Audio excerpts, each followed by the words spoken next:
CGI in movies can either look really good or really bad. But what if I told you that some of your favorite movies have CGI that you would never notice, and that you weren't even supposed to notice?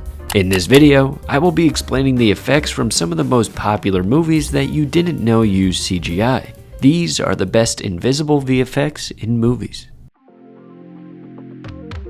The first one comes from Avengers: Infinity War. Now, this movie has a bunch of obvious CGI. Most of the characters even have CGI elements in their design, like Spider-Man's eyes. But one of the hidden VFX shots in this movie comes from the opening scene in New York, and it's this. Did you catch it?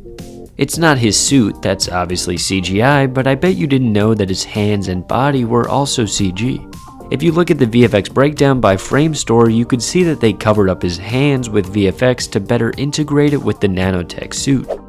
In the first modern Planet of the Apes movie, which obviously mostly every scene has a lot of VFX work with 100% digital apes, I bet you didn't notice this small detail. During the scene when Caesar is in the cage with the other apes, the cage itself is actually CGI. Because they had to film the actors with motion capture suits, having the real cage in front of them would mess up the tracking data. So they just added the cages over top of their digital characters after the fact. In the new John Wick movie, one of the cooler scenes is at the Arc de Triomphe in Paris. While it may not be as surprising to you to learn that the Arc itself is CGI, you probably didn't realize that most of the cars are CG as well. They keep the actual stunt parts, like having this moving vehicle hit the stunt performers, then replace it with the CGI car after. The floor for these shots are also fully replaced with CGI as well, and I would have never noticed that, would you? The next one I have two from the same movie, The Dark Knight.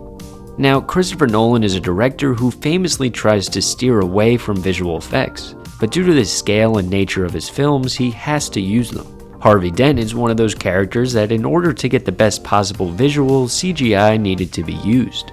If they went a practical route, he would have only been able to have makeup on him in an additive way, but with CGI you could take away parts of the face. So what about this is hidden and invisible? Well, at the end of the movie during his last scene, he actually had a slight smile on his face when turning his head over. With him being dead, Nolan wanted his expression to be more neutral. So they went over it and fixed it with VFX, making his mouth CGI in that shot. The other portion of his face effect is something a little less obvious. Like I said before, the facial effect is obviously CGI as you can see his muscles and inside his face, but a lesser known detail is that his teeth are CGI as well, even on his normal side. This was done to avoid the issue of blending in the CGI teeth that would have been on his destroyed side with his normal side. It was easier to just make them all CG. Staying with Christopher Nolan, one of my favorite movies by him is Tenet. Although it's incredibly confusing, every time I watch it I feel like I understand it more. The biggest effect in this movie, and essentially the plot, is certain characters moving backwards through time. It's a little more complicated than that, but for the sake of this video, let's just say they're moving in reverse. So for a shot like this, you could see the gravel is moving in reverse, which would mean this shot is reversed and therefore was filmed with the actors running backwards up the hill. This is not very practical for the actors, so instead they filmed it normally and added CGI gravel moving backwards after the fact. The movie 1917 has a very cool style. It's all filmed like one continuous shot.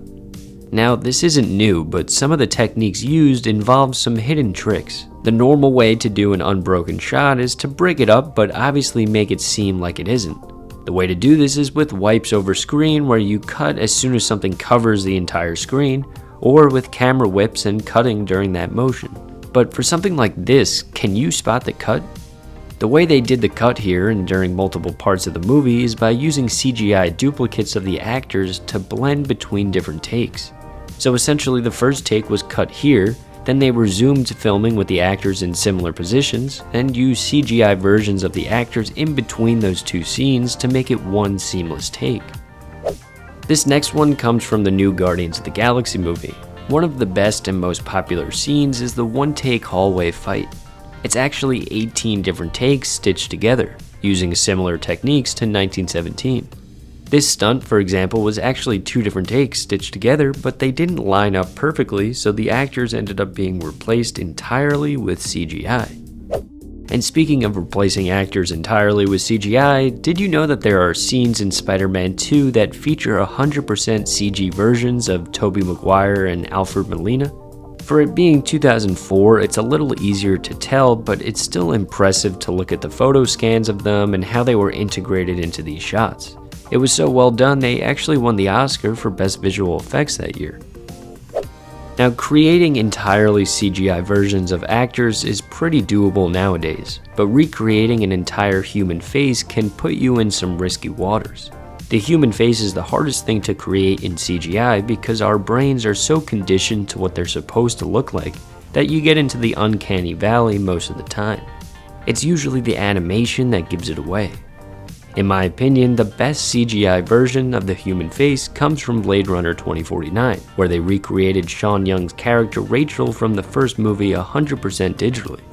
They actually went back to the original 1982 film and made CGI versions of her to go over top of that movie.